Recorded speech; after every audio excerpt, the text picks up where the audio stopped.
Hey, thanks for tuning in to another episode of the Restaurants Podcast. Seriously, I appreciate it. If you're wondering what this podcast is all about, really it's about you. It's for you. It's about having conversations with ordinary people and yet hearing their extraordinary stories. It's a platform that hopefully challenges you to challenge yourself to change and improve. Without further ado, here's the rant. Enjoy.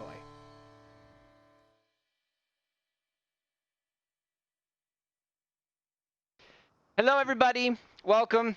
It's see. I promised you guys. I promised you guys that I would try to keep up a semi-regular schedule when it came to this podcasting thing, and I'm so pleased that we're on track. But not only on track, but we're freaking on track with a beautiful guest, a beautiful human being. It's actually funky. So I'm gonna introduce him. Our guest today on the Restaurants Podcast is Senor Ryan Dean Dexton.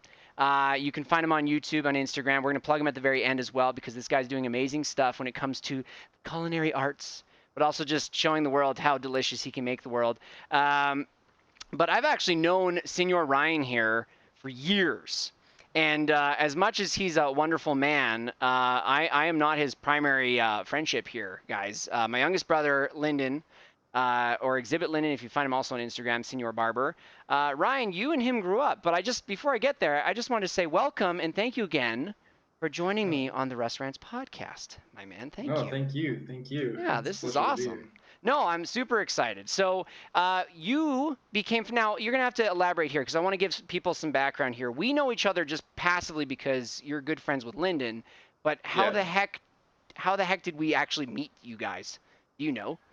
I think your mom and my mom knew each other from Like, high like school, I tight. think. Okay. Yeah. Okay, that makes more Yeah. sense. And then like they reconnected when I think I was like 13 or 14, something like that. Yeah, because It was 2010. yeah, because I remember Lyndon telling me about his friend Ryan, and I hadn't met you for the first few hangouts that whenever I think did you ever come over to our house in Medicine Hat or was it I Yeah, I think I did once. Yeah. and then we sent Lyndon often over to Red Deer, which we were very grateful for, if I'm not Yes, mistaken. yeah. So no, so like we've known each other kind of passively, and that the reason why, other than you being just such a marvelous human being, I wanted you on the podcast, and I was so grateful. Just so you guys know, for context, in typical Russell fashion, I asked Ryan last minute if he'd want to just be a guest, and of course, Ryan, being amazing, was like, "Yeah, I'm sure. I don't know what I'm doing, but yeah, let's talk about stuff." So. Um, just so you guys know, Ryan Dean Dexton, I'm going to be talking to you almost like you're not who you are. But on your YouTube channel and on Instagram, you kind of have a brand that you're building. You kind of have a little bit of a swagger and kind of a mission, but I don't even know if it's a mission or if it's just something you wanted to play around with. So I want you to tell people a bit about yourself, what you're doing, and then we're gonna talk about some of the things that you're doing right now, Senor. So the floor is yours. All right. Well, I guess I'm a cook. I'm on my way to like becoming a chef, I guess. Okay. Uh, Not quite like there yet. Hopefully soon I'll be there. Yeah, I don't really know. I guess a lot of my passion and brand and focus on the internet is to like provide space for people to fall in love with food and to understand the culture of food and to really not be afraid with like expressing themselves through that artistic passion. Um, I guess like I grew up like a picky eater and Serious. like I didn't like food. So I guess it was a very interesting transition of like be realizing at like 19 years old like hey, I want to become a chef, and then at 20 it's like okay, now I have the entire world's cuisines of foods to like really explore and dive into. And it's just, I guess my YouTube channel and my Instagram are kind of like a method of me like exploring the world's cuisines alongside the viewer. Okay, so everyone has kind of an origin story then, and that actually is like a kind of an interesting start because yes, Yeah. everyone you've gone to culinary school. I don't know if that's Yeah. how what you call it, but I assume Yeah. culinary school. Okay, so you're a picky eater. When did you start to realize? So aside from just being picky, though, your journey, and obviously we'll get into later on where you're at right now. But when did you start to experiment with food and stuff? When did you decide I actually kind of want to take a stab at this thing? For anyone out there who's interested in also pursuing it, but what was your origin story kind of thing? When did you start exploring food? I took a couple foods courses in high school. I took like one in grade 10 and 11. Those were really the first two experiences that I remember vividly of like, hey, I really like this cooking thing.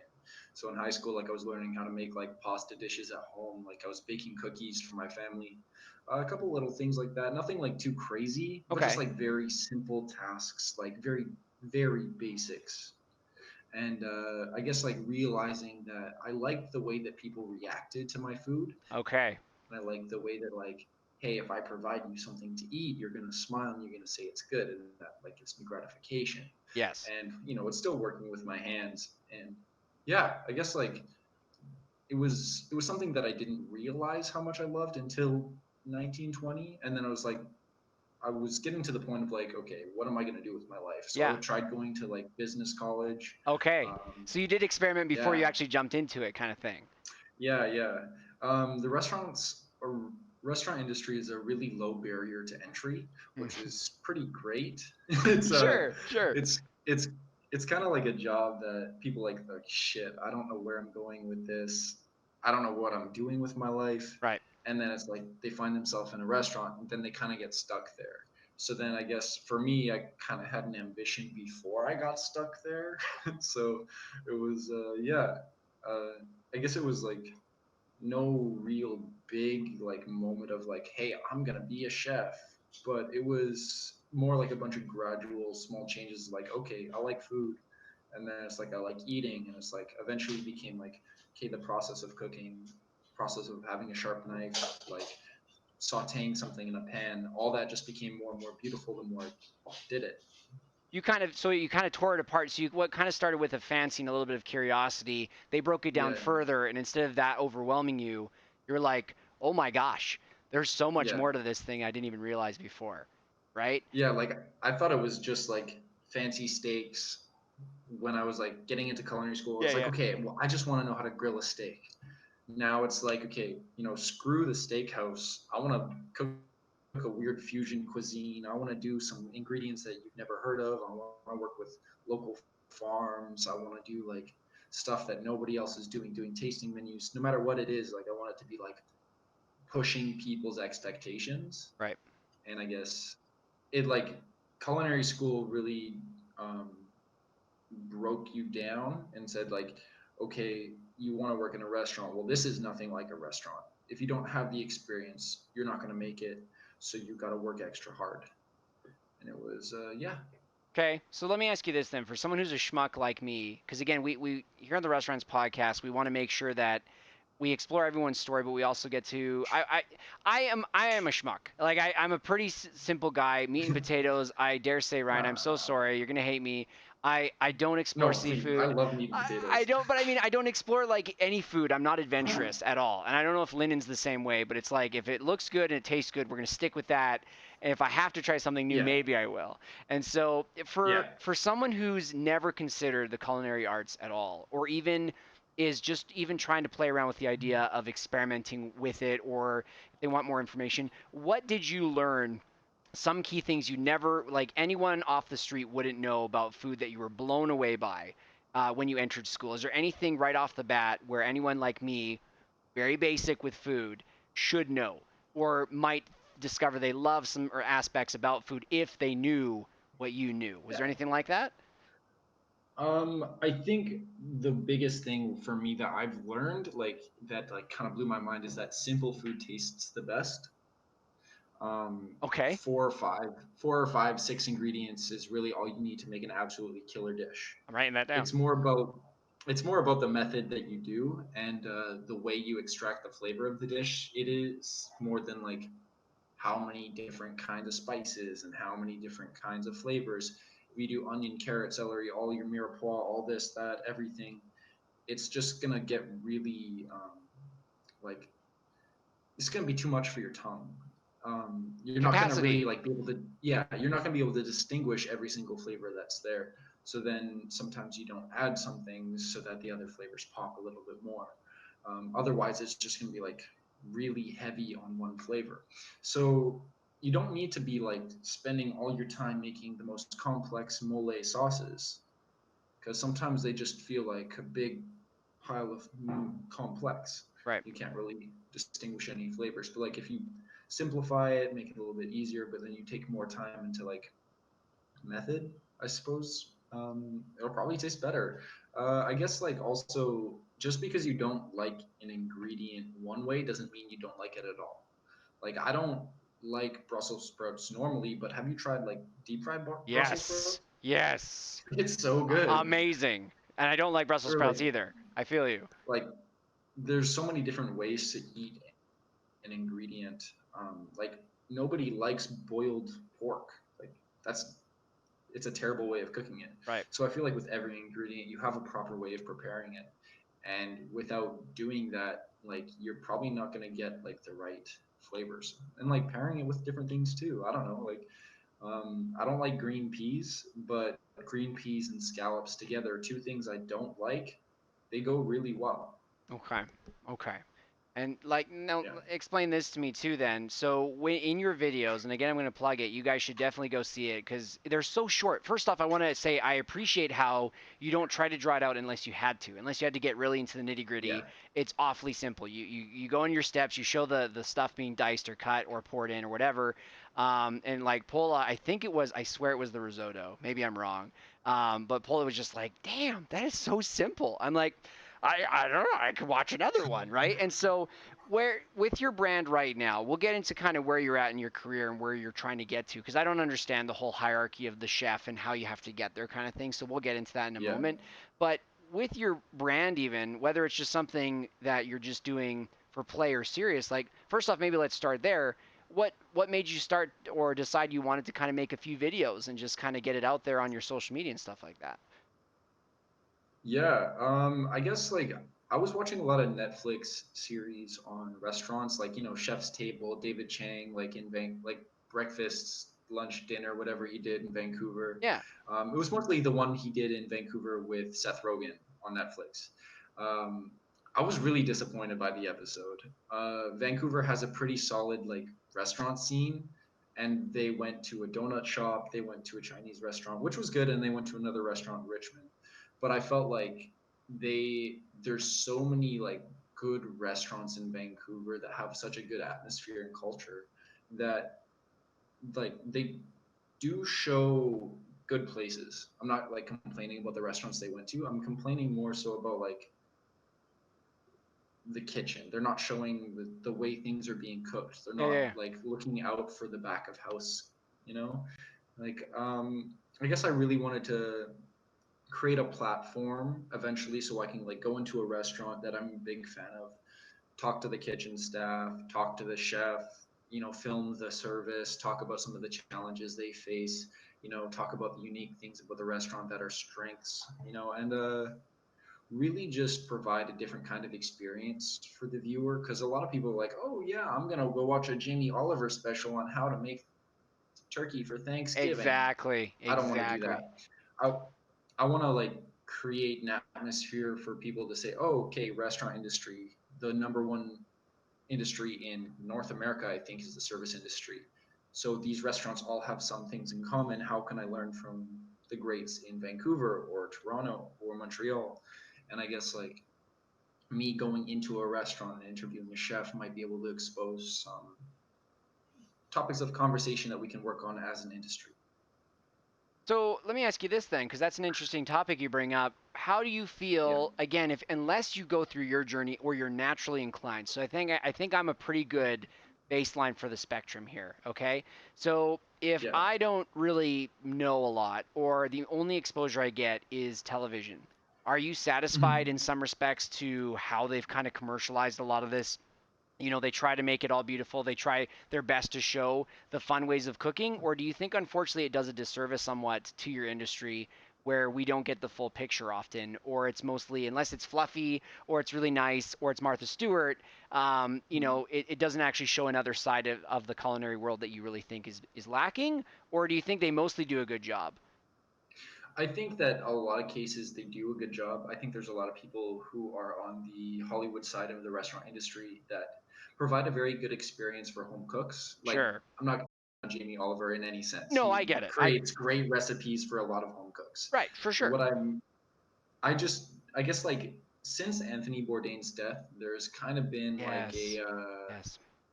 a vacancy in the restaurant industry for people looking out for the back of house. David Chang kind of was filling that a little bit, but then with his new series, he was kind of taking it the other direction. Right. Mind of a Chef was very good in where he like dove into like, you know, interviewing chefs, talking about the back of house.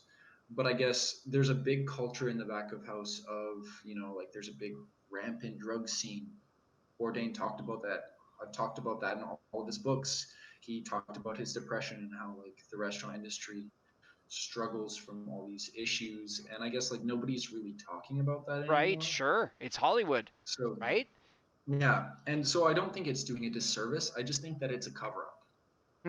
Like maybe it's like I said, it's that face that they want to show because it's Yeah. sexy, it sells. Whereas the other world, because now, for example, I have a buddy. He left the industry. He went to culinary school. He's here in Calgary. He did the night stuff all the time, right? And that's one thing I'll get into in a Mhm. moment as well, because it is a different type of career timeline, unless there's different alternative uh, hours of operation you get to work in. But Yeah. he mostly remarked about how it's your nights are not your own. That's prime time in your industry. That is, you can't Yeah. take an evening off if you're working a really good job. That's your time to shine. You get used to the morning Yeah. life, right? I do my stuff, my regular daily activities, and then you go to work and you finish the day late sometimes, right? Yeah. But he said how with his industry and stuff, the back of house. I've never heard that phrase before, so I think that's absolutely fascinating. But he said it's a different world depending on where you're working, and people don't see that. Mhm. A consumer will sit at my booth, order food, and typically, if you do a good job, you may never get praised because it tastes the way Yeah. a magnificent meal feels. So, what Yeah. what kind of has been your experience in again? This is a publicly aired podcast, so don't worry, we're not going to get you in trouble with anyone that you work with or work for. But if you're just being No, honest, I don't care about that. but for the kind of world you live and work in, what are some of the realities that people don't often see that you would want to convey to people? What are some concerns Yeah. or some really big things that people should be aware of, either to appreciate you more or whatever? I guess there's a few things. The only real way to like move on and grow in your career is by sacrificing your time. You can go overseas and work at a Michelin star restaurant, which is like internationally renowned, which Canada has zero internationally renowned restaurants. Whoa. But another topic for later. But Okay. I guess it's also like you're going to be spending 10 to 12 hours a day at your work. There's going to be long hours, 5, 6 days a week. And the biggest thing I think for me is that cooks are criminally underpaid in the North America scene. Interesting. Um, like there's no overtime for a lot of places. You're paid per day, not per hour. Um, like I had a guy I was working with. He was working at one of the best restaurants in Vancouver. He was working 8 hour. No, he's getting paid 8 hours a day, but he was working 12, Oh, 13. Like suffering that's for your just art. Serious. yeah, yeah. But also like it's the reputation and the hard work that comes in. Like you do that for 2 years, you come out, you're gonna be such a stronger cook because of that. Hmm. And I think that's a thing that people are willing to do. They're willing to like sacrifice their time and their body in order to get to that position. And um, it's a real shame that there people are being paid in experience and not in money, especially in expensive cities like Vancouver, Toronto, Yep. Montreal. Yep. Maybe it's New York, maybe it's LA. Like you're gonna get underpaid. You're gonna have to commute a long ways to get to your work because you Mm-hmm. can't afford the rent. Mm. And then like the restaurant scenes in a lot of other cities are just not comparable. So I guess like also another thing is like if you do a good job, you're not going to get rewarded. There's no like praise. There's no like, hey, good job, everybody like getting together in a lot of different places. I mean, if you find a place that's like, okay, cool, Saturdays, beer on the chef, one beer, cool, at the end of your shift, you found the right spot. Like, Hmm. don't leave. That doesn't happen very often. I guess like it's a very hostile environment for a lot of like different restaurants. Like I know reputations of chefs throwing plates and having temper problems. So that's not Like Hollywood. That's not a movie that we are all so like used to with cliches and stuff. Gordon Ramsay is angry, but I can see why. Wow. Like yeah, like he's angry, but he knows his shit, so it's like you don't question his anger. There's some chefs who like you do something wrong and like you're rebuked for it, but you like question it yourself. Kind of like, I think I was onto something, chef, or Yeah.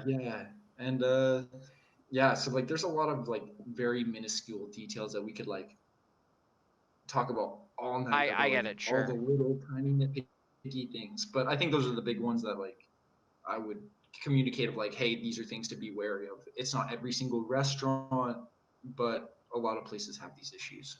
Okay, so now let's walk it back here a little bit to where Ryan is at, right? So you said that you're working way to Yeah. you're working your way to being a chef. Again, layman's Yeah. terms, what does that journey, that career path look like for someone in culinary? What do you have to do? Where did you start? Where did you have to go? I guess kind of the idea is that I'm gaining experience. It's like the chef is the manager of the kitchen. Right. So he's the one in charge. Um, to become a chef, on average, it takes roughly 8 to 10 years. Um, but there is a position below that called a sous chef. Sous chef, So the okay. sous chef is basically the one keeping an eye on everybody in the kitchen, generally operating orders, like ordering the food when the chef's not in, making sure that everything is running smoothly when the chef has his days off. Um, yeah, basically stuff like that. I'm actually closer to that position than I am to the head chef position. Sure. I'm in a transition phase currently, moving to the sous chef position. I'm in a phase right As now. Jeez. yeah, no, mom, it's just a phase. But I mean, with COVID-19, everything is very Sure. so confusing on like everything happening. So it's like while it's an interesting period of like, okay, cool, like I've been cooking for 3 years in Vancouver. Now I'm on my way to being like management, and Wow. like that transition is a very big deal for somebody of my age. So I Yes. guess like it's kind of interesting to see like, hey, I'm 23 years old. Yeah. Serious. I'm ahead of my age group in this career, but like not make, but making sure like I don't screw it up, I guess, and like kind of paying attention to like the things I'm doing, because a lot of the people that will be working with me are going to be older and more experienced, Right. but yet I'm going to be in that management position. Yep. So it's a very interesting like time period that I'm looking at. Okay, gotcha. So Yeah, you've got to work your way now. Like you said, you already alluded to it. You kind of have to pay to play in terms of yeah, your career. Sometimes, so I guess just to rehash what you said before, a lot of people might choose an establishment that has a more prestigious rep than yeah. paying better than perhaps a different location. You guys view that currency, at least for now, differently. Is that right? Yeah. I guess the idea is that once you like work at fine dining restaurants or Right. hotels, I Right. guess those are the two like routes you can take in order to make really good money. And I'm Okay. talking like a living wage in any city, Yeah. as like in your 30s. I guess like the route I'm taking is fine dining restaurants. I'm not taking the hotel route Sure. as of right now. I guess it's more so like what the like there's a lot of different directions to be taken, Okay. and finding the one that is going to take you in the way that satisfies yourself the most. Like lower end restaurants are going to pay you more, and like a chef of a maybe an Earl's or a Cactus might get $73,000 a year, Right. but the chef of like a fine dining restaurant might get 90,000 to 100,000. Right. So it's like, okay, cool, well, like I want to be able to make a little bit more money, and I want to, have a little bit better of a pacing in the restaurant. I don't want to seat 300 people, 400 people a day. I want to do 80 so I can focus on the product and focus on Right. service. Quality And over like, quantity. yeah, but at that same time, being a chef of a smaller restaurant that does higher quality, there's a lot more stress. And I guess like learning how to manage that stress at a young age is like kind of what I'm trying to work on. Sure. Um, yeah. I don't really know if I answered your No, you question did or good. not. Absolutely did. Now, did you kind of count the cost when you went into this industry? Like, first it started with a passion and a curiosity. Yeah, Then you went to culinary school where, instead of spending hours and hours telling us kind of some of the crazy stuff that you've learned, I, for one, thought that's incredible with the smaller ingredients. I always get intimidated as a consumer with anything Martha Stewart does, depending where I'm like, A, who has that kind of time? And B, I don't Yeah. remember step 3 anymore at all. And Yeah. so, I think it's fascinating how they kind of break it down for you. I'm assuming they broke down like, we won't have to go into too much detail, but before I move on to the next point I wanted to get to, was there kind of an over high level synopsis in school? Did they kind of essentially teach you how to see your field? Did they break up the food groups? Did they break up combos? Are there any interesting kind of baseline tips that would help anybody, or is it way more complicated than that? And that's okay if it is. I think culinary school is definitely something for people who want to spend time in the industry. If you want to learn how to cook, you can take like evening Right. classes and they'll teach Sure. you how to do like a Sure. couple different techniques or dishes. Right. But generally, like when you go to a culinary school, they're going to be teaching you the French classic way of cooking. And that's Oh. about it. They might Okay. teach you a little bit about the Japanese ways of cooking, but that's like the very big fundamentals is the French. Restaurant is a French word, I believe. So it's like they were the ones who like really solidified the restaurant scene. Like, yeah, it's all about in the restaurant world. It's like the French are pretty much the dominant ones, and then it's like the Japanese, and Oh, then yeah, okay. yeah, So now let's move it back then to Canada. So with your yeah. brand, Senor Dexton, and what you're trying to do, you're kind of showing the back of the house. I think that would be really cool. And seriously, I would encourage you just to continue pursuing what obviously you're passionate about. Never knew that about. Is it Mr. Bourdain? Is that like? Because I Yeah. remember he committed suicide. Just that stuff though that he was talking about, incredible. But with your brand, you also talked about how Canada doesn't have a notable fancy. What would do we still go by 5 stars, or what is there a different criteria, Uh, or three stars. it's 3 stars? It's the Michelin Guide. Yeah. So Oh, you know the Michelin tire company. So yes. they back in like the 1912 or 15 or whatever it was, they created a book so that they could sell more tires, places to eat, so that people would buy more tires and then they would drive around to different places because cars were around, but nobody was really using them. So Okay. they created this guide in order for people to go around to different cities to try restaurants, and they were awarding No different restaurants way.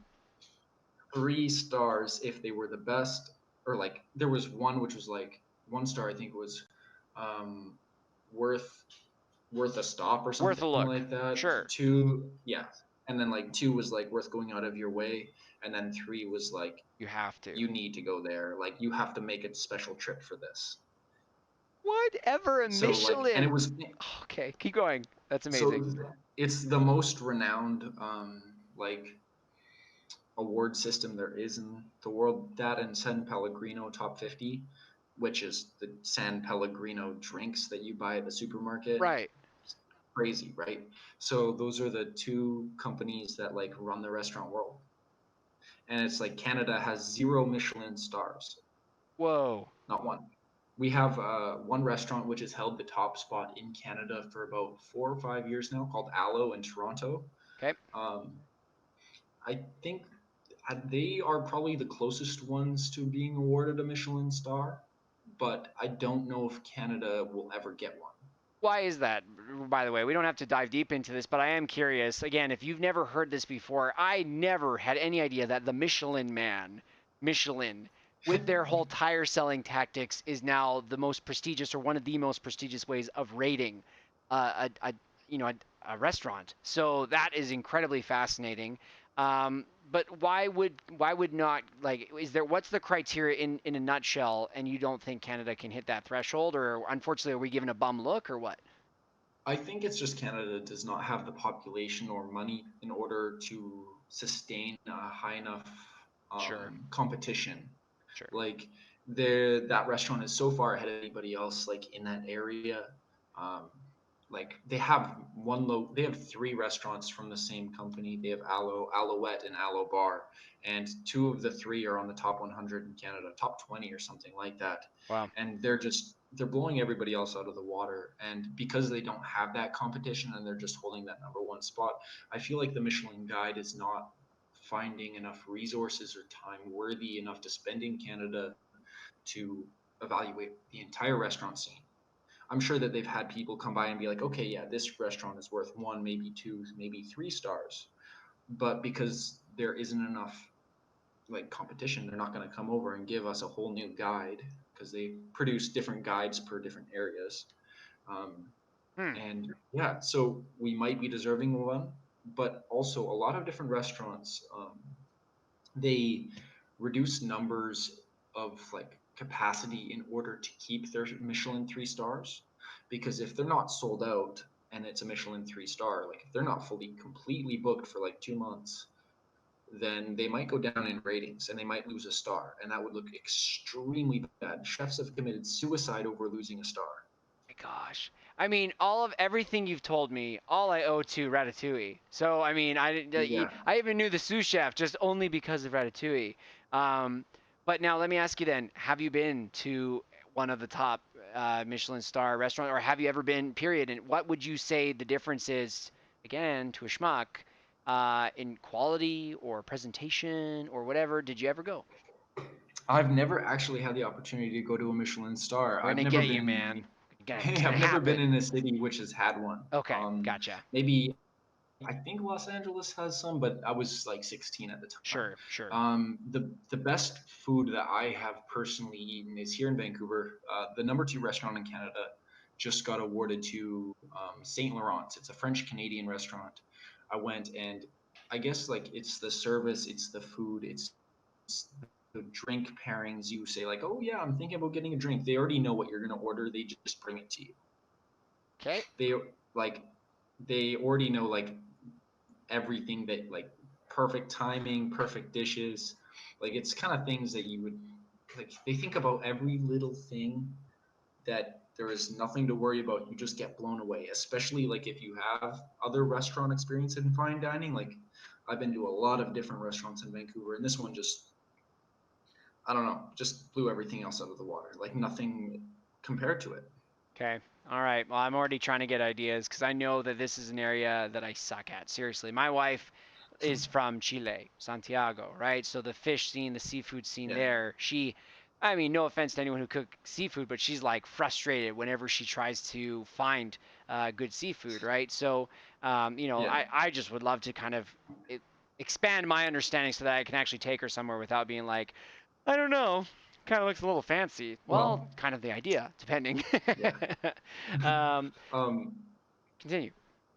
Yeah, no, I mean, I work at a Nikkei restaurant, which is Japanese Peruvian, so I know all about the South American seafood scene. Like it's crazy. It's the, I think Peru has like the number 1 like South American cuisine culture, and then like it's very similar to Chile, and it's very similar to like Argentina, and it's like it's crazy the seafood they do that down there, and like with the different like altitudes of like Peru. Peru has like peppers, they have potatoes, they've got corn, they've got like all that stuff. It's like such a crazy thing with all the seafood too, and the meats and Dang, street son. food. Okay.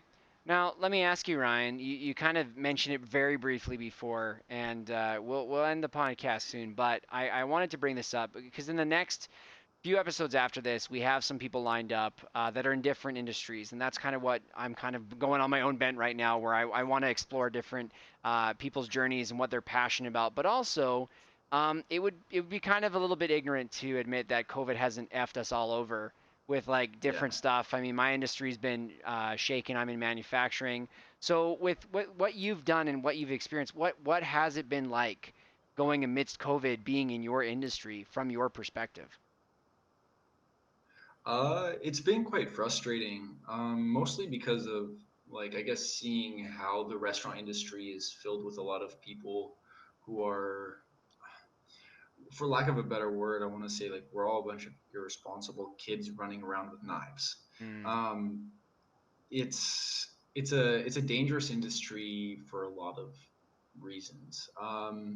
Just based on like the substance abuse alone, you could say that like if all the cooks who have these abuse issues for alcohol, they're going to continue drinking in quarantine, and then COVID as well on top of that, they're not going to be following procedures. um, I mean, I'm guilty of it myself. I'm not going to tell anybody that I'm a saint. It's just like there's so many, and like I guess people coming into work wearing masks, and then you have to taste your food, and then you have to pull down the mask to taste the Yep, food, I get and it. then that's something else, and then it's like people just like leaving their mask down because it's super hot, or like I don't know, like people getting up and standing in restaurants and moving around to like go to the washroom even, that's a risk. Yep. People like not sitting outside, that's a risk. Wow. Like there's so many different availabilities for COVID-19. Sorry, burping. There's so many different availabilities for COVID-19 in the restaurant industry. It's kind of surprising that it's even open. Um, Yeah. I'm I'm very surprised that I have a job right now. I'm just trying to take advantage of all the money that's coming in from work Serious. because You'd have to. it hasn't even slowed down. Like Wow. we're doing 200 covers a night. Wow. The tables are spaced out a little bit more. Like Yep. we're doing, 200 a day. So it's like lunch we'll do 40, dinner 40, or happy hour 40, and then dinner 120. Like that's 200. Easy. It's crazy. Wow. That is extremely rare. I'm not gonna lie to you. Like that's I mean, fortunate. I get everyone's in a crappy Yeah. situation, but I'm actually like I'm inside. I'm kind of like, oh, like you still have a job. Like you know what I mean? Whereas a lot of people are Yeah. like, well, sorry guys, we floated the pub as long as we could. You're all gone. Yeah. You know what I mean? So uh, what do you, especially with your industry, especially what you have to do? I wouldn't even think about like the tasting the food, how the mask affects you as you're cooking, as the mask would affect you while you're doing stuff. Do you see any of this kind of getting better, or have they been really like, are the owners pretty paranoid and so you have to make do with what you've got? I mean, I work also in the construction industry with my Yeah. manufacturing.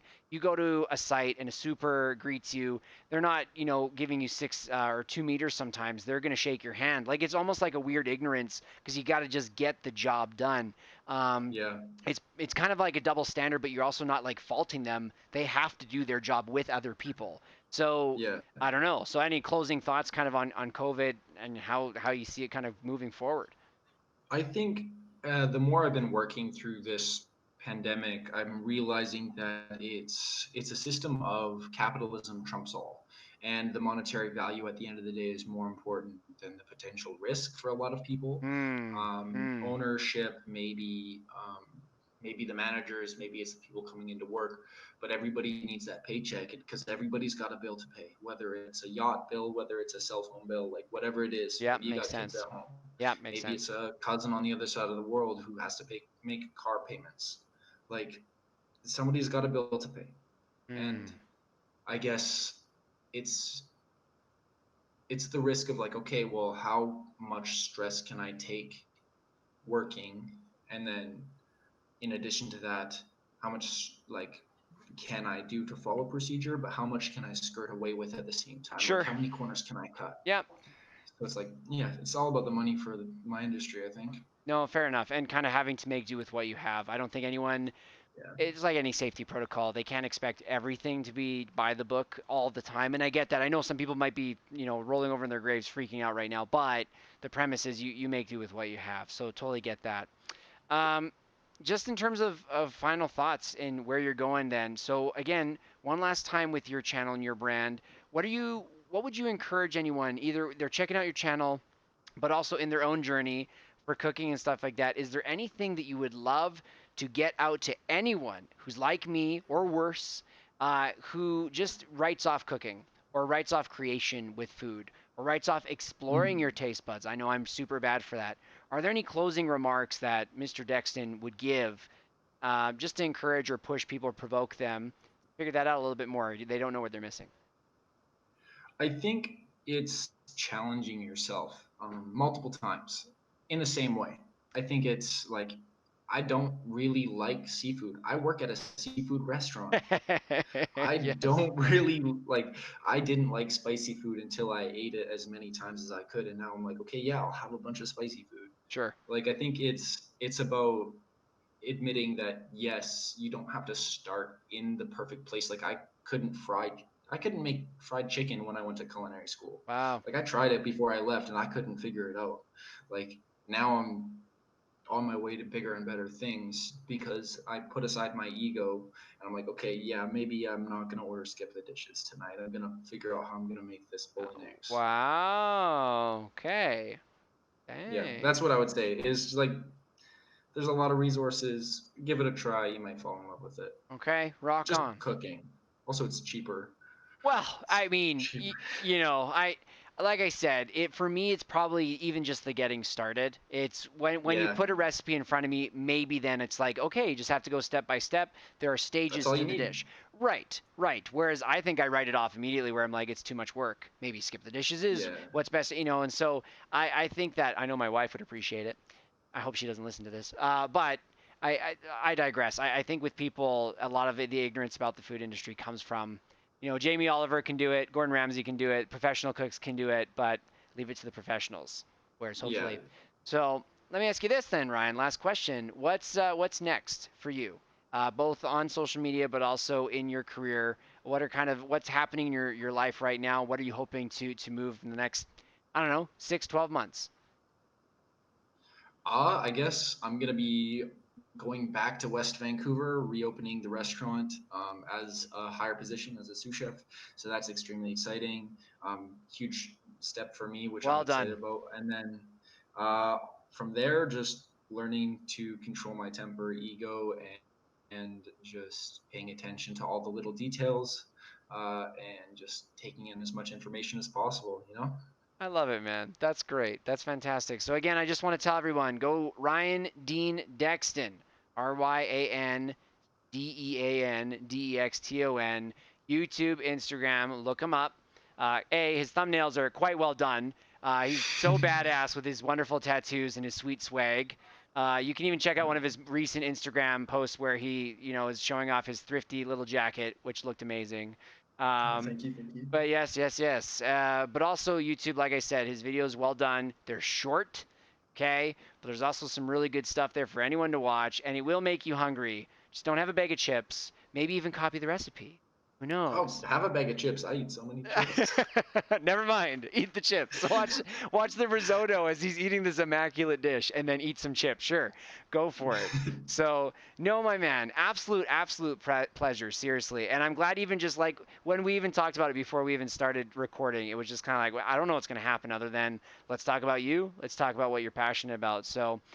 Make sure you subscribe to his channel, give him a like. Seriously, I think that would be well deserved on his end, and again, you might learn something. And I wish you guys all a fantastic evening, morning, day, whatever. And yeah, if you're in Vancouver, maybe you should message Mr. Dexton and see where he's cooking and try some of his stuff. Either he's a big liar or he's a fantastic cook. I think he's the latter in a good way. And Maybe about both. okay, there you go. Perfect. That's great. So seriously, Ryan, man, thank you so much for your time, and I really appreciate you doing this podcast with me. No, thank you. Thank you. It's been a pleasure. Thanks so much for tuning in to this week's episode of the Russ Rants Podcast. Feel free to like and subscribe to support. I love hearing from you, so make sure you send me any feedback and show ideas at russrantsreal@gmail.com. You can find me at Twitter at russrants1 and Instagram at russrants. Thanks so much, and I hope to see you next time. Seriously, take care. Bye-bye.